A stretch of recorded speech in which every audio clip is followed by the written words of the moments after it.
ప్రార్థనకి రానోళ్ళని, ఈరోజు ప్రార్థనకి రానోళ్ళని అడగండి, ఏ ప్రార్థనకి రాలేదంటే చిన్న పని ఉండి రాలేదు బ్రదర్ అంటాడు. చిన్న పని, చిన్న చింత, ఏదో చింతలు ఆగేసింది. ఎక్కడి నుంచి? దేవుడి దగ్గర నుంచి.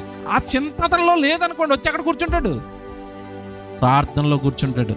నిన్ను దేవుడికి దూరం చేసేవేంటో చెప్పి ఇప్పుడు చింతలో, లోక సంబంధమైన చింతలు. అందుకే అన్నాడు, మీరు దేనిని గూర్చి మీరు ఏం చేయొద్దు, చింతపడకుడి, కానీ ఇది అండర్లైన్ చేసుకోండి, చింతపడకండి. కానీ చింతపడొద్దు కదని మామూలుగా ఉండటం కాదు, చింతపడకుండా ప్రతి విషయములోనూ ప్రార్థనా విజ్ఞాపముల చేత కృతజ్ఞతాపూర్వకముగా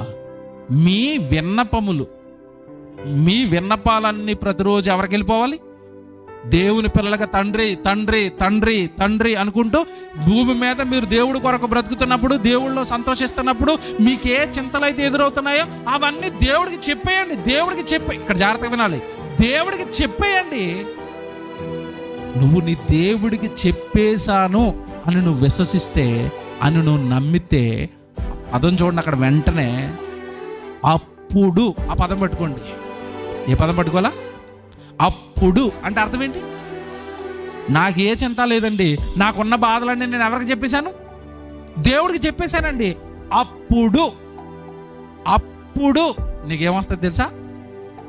సమస్త జ్ఞానమునకు మించిన దేవుని సమాధానము యేసుక్రీస్తు వలన మీ హృదయములకు, మీ తలంపులకు కావలి ఉండును. ఏది కాపలా కాస్తుందట? యేసుక్రీస్తుల వారి సమాధానం మీ హృదయాలకి, మీ తలంపులకి కాపలాగా ఉంటుంది. ఎప్పుడు తెలుసా? మీకున్న ప్రతి చింత కృతజ్ఞతాపూర్వకంగా ఎవరికి చెప్పేలా? మీకు మాట నేను అనుభవించి చెప్తున్నానండి ఈ వచనం. అప్పుడు అన్నది నాకు అప్పుడే అర్థమైంది. అప్పుడు మీ హృదయాలు నెమ్మదిగా ఉంటాయి. అప్పుడు మీ తలంపులకు యేసుక్రీస్తుల వారి సమాధానం కాపలాగా ఉంటుంది. అప్పుడు అన్నాడు కదా, అది నాకు అర్థం అవడానికంటే సేవలోకి వచ్చిన 10 సంవత్సరాలు పట్టింది.